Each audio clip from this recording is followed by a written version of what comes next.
Mesdames et messieurs, bonjour. Pour cette édition 2025 du NASA Space App Challenge de Bloom, dont je suis l'un des représentants, relève le défi Bloom Challenge qui consiste à exploiter les données d'observation de la NASA pour créer un outil dynamique qui affiche ou détecte les événements de floraison des plantes dans le monde entier, tout comme le font les pollinisateurs et qui fait progresser les solutions de surveillance, de prédiction ou de gestion de la végétation. De ce fait, quels moyens peut-on mettre en œuvre pour analyser les événements liés à la floraison des plantes?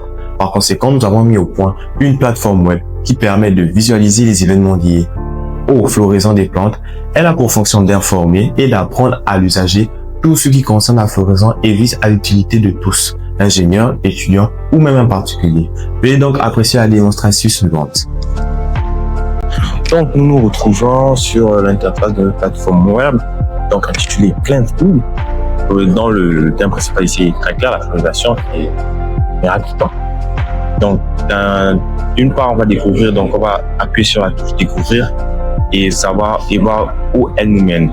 Donc ici, on voit qu'on a affaire à une carte qui nous permet de voir et d'analyser les potentialités de floraison et de fertilité du sol. Prenons un petit exemple. Si on utilise par exemple, on étudie le café et qu'on veut savoir les potentialités possibles dans le libre vie. Voilà ce qu'on trouve. Donc, le potentiel agricole général est élevé comme celui de floraison générale. Maintenant, passons à l'autre onglet. Quand on parle maintenant de recherche, on se retrouve sur ce chatbot. Ici, on peut poser des questions en rapport avec la végétation, bien même la floraison, par exemple. À quoi sert la floraison?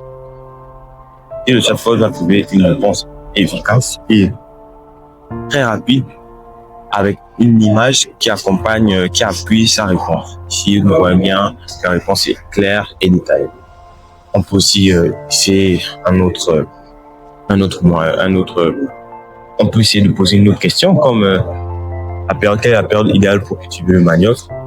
Et là, comme vous pouvez voir, l'information n'est pas encore trouvée sur ce sujet de floraison. Pourquoi? Parce que ce n'est qu'un prototype.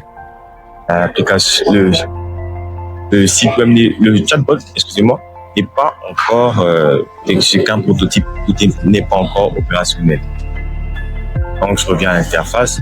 Donc, les deux clés sont, d'une part, une carte qui nous permet de voir les potentialités du sol et d'autre part, un chatbot qui nous permet de faire des recherches sur les plantes. Merci.